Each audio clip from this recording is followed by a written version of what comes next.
Jewish kids during the war.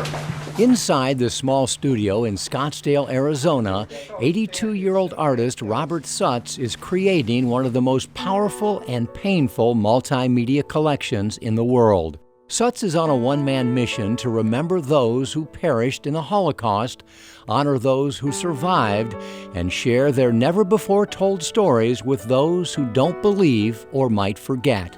The most difficult experience during my Holocaust was the Nazi hit my mother over her head when she refused to give me away. I don't know how so many well-educated and people that have lots of money can insist that the Holocaust was a hoax, that it never happened. And how can they do that? It's just incredible.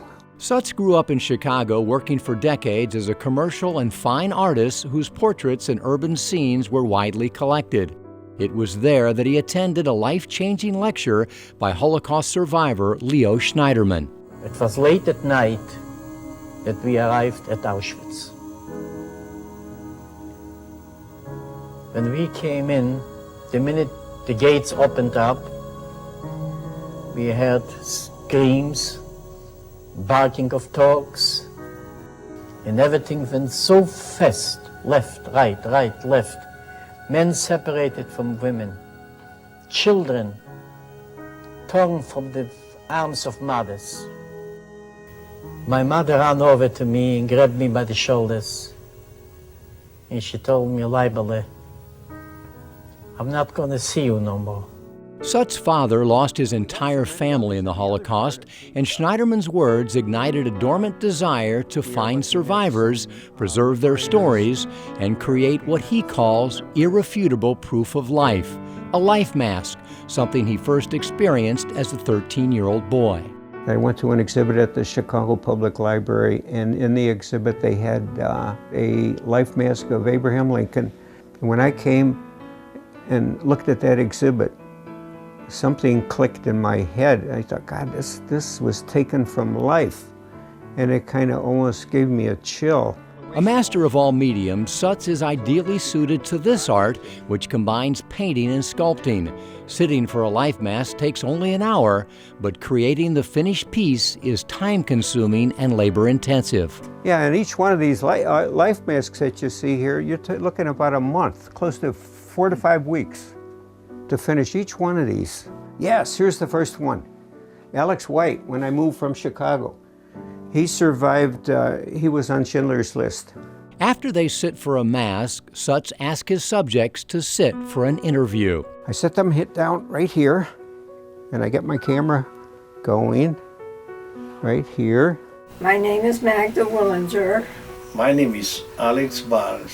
A former interviewer for the Steven Spielberg Archive of the U.S. Holocaust Memorial Museum, Sutz often gets his subjects to share memories they've never spoken about, not even to their families. Most of them didn't talk for close to 50 years later. I think they felt that nobody was going to believe them. I was now alone. Moshe Heller was gone, my father was gone, my mother and my sister had been shot in 1942. So now I was the only survivor of the family. One thing they all have in common is when asked, how were you able to survive? And the answer universally is, we survived because we were lucky. As they share their heartbreaking stories, he envisions the paintings that will become part of their testimony. I am so anxious to sit down and really paint these horrific, unbelievable scenes that I think more about trying to create an art piece out of it.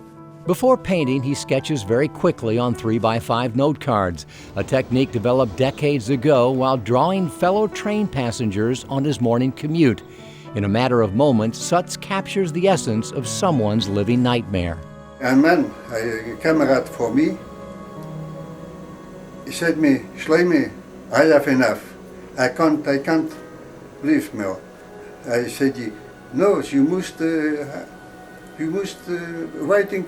Maybe one day is better. No, I cannot. He's going up from here. He's going of the electric. 3 seconds is dead. Like this is the one where they said they would get up in the morning for roll call, which was called a PAL, and this one morning they would count off every 10th man, and they would have a dog kill him. Sutz has thousands of sketches representing millions of lives lost in unimaginable ways, eyewitness accounts from those who were there. The best sketches are turned into quick pastel paintings that allow Sutz to refine the color and composition before beginning the final oil painting. This is a preacher that was found out that he was protecting a Jewish family in his basement. The final paintings are impressionistic glimpses of the nightmares that have haunted survivors for a lifetime. It seems that the best paintings I have done are ones that they're like a quick impression, the first impression that I have, and they're bold and they are kind of abstract patterns. Sutz lives modestly on a fixed income, and this project is totally self-funded. Despite countless offers to buy his paintings, life masks, and sketches, he refuses to sell a single one. He's determined to keep the collection together and hopes it ends up in a major museum, irrefutable evidence of one of the darkest chapters in human history. It's certainly hard to understand. I don't know if anybody can understand how this happened. But it happened. It's not the retirement Bob Sutz imagined.